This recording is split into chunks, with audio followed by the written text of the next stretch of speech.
pour que certains peuples attirent la grâce de leur Dieu ou des dieux, qu'est-ce qu'ils font? Ils procèdent à des sacrifices d'enfants.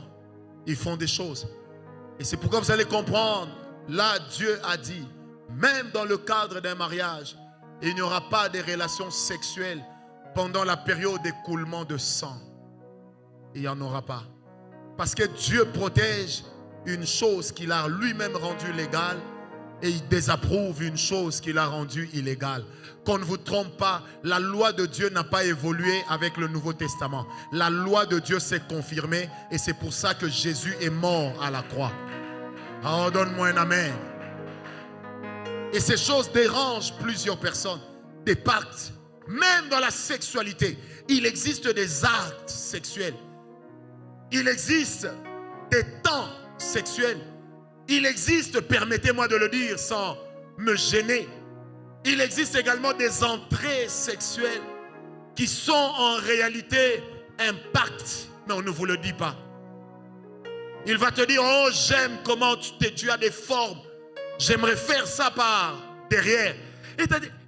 Et puis un autre pasteur va te dire, c'est quand même ton mari, accepte. Il est ton mari mais il n'est pas ton Dieu.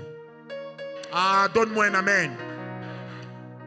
Et je vais te dire, et je pèse ce que je vais dire, je préfère quelqu'un qu'on répudie pour avoir obéi à Dieu qu'une femme qui garde son mariage pour avoir désobéi à Dieu.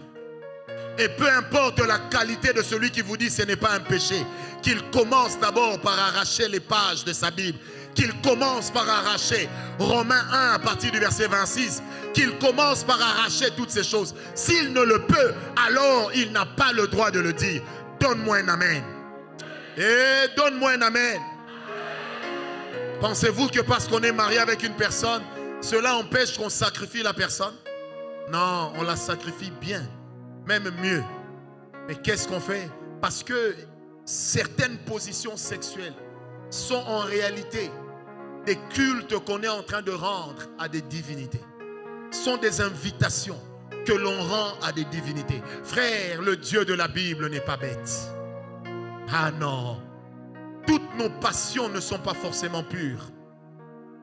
Et ce n'est pas le mariage qui donne à de mauvaises passions une pureté qu'elles n'ont pas.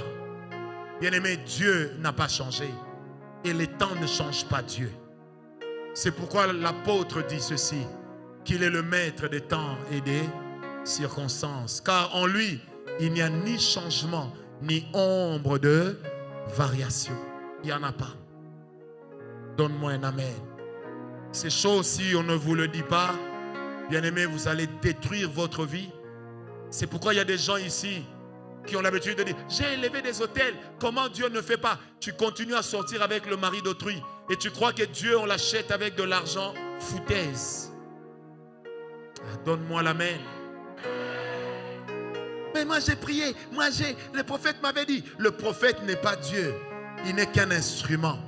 Il peut arriver au prophète de regarder son intérêt. C'est ça le cœur de l'homme. Mais la prophétie ne vérifie pas la Bible. C'est la Bible qui vérifie la prophétie. Le jour où on vous donne une prophétie que la Bible n'accepte pas, même si ça vient de moi, rejetez-la.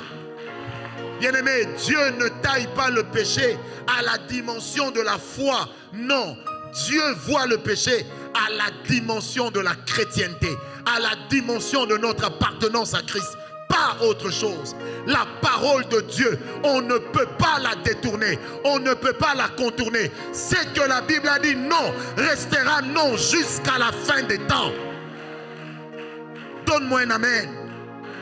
Et c'est par des choses aussi stupides que le diable est en train de conduire de plus en plus de personnes en enfer. De plus en plus de personnes en enfer. Parce que nous voulons tellement nous satisfaire que nous oublions ce que la Bible a dit. Madame, ne donne pas à ton mari ton postérieur. C'est fait pour faire caca et non pour entrer. Donne-moi amen. Vaut mieux un homme qui te dit je te quitte parce que tu ne veux pas me donner ça, plutôt que de rester dans un mariage dans lequel toi-même tu te poses la question, est-ce que ce que nous faisons m'amènera au ciel? Frère, peut-être que ton mariage ne va durer que 20 ans, 15 ans, 30 ans, mais là au ciel, nous y serons pour l'éternité. On ne peut pas comparer l'éternité à un laps de temps. On ne le peut. C'est pourquoi la Bible dit, notre Dieu est éternel. Ça veut dire, il existe par lui-même. Avant que le temps ne soit, il est. Et lui nous amènera dans son éternité, afin que nous aussi, nous soyons comme il est. Habitons avec lui, l'adorant et l'exaltant. Si tu es d'accord, donne-moi un amen bien. Frère, aucune alliance n'a le droit de violer les prescrits de la parole de Dieu. Je le dis avec sérieux. Aucune chose ne peut violer les prescrits de la parole de Dieu. Parce que Dieu est dans sa parole. Dieu n'est pas ailleurs. Il est dans sa parole. Ah, donne-moi un amen. Et la Bible dit dans le psaume 147, verset 5, l'Éternel dit une parole, il court derrière sa parole pour l'accomplir.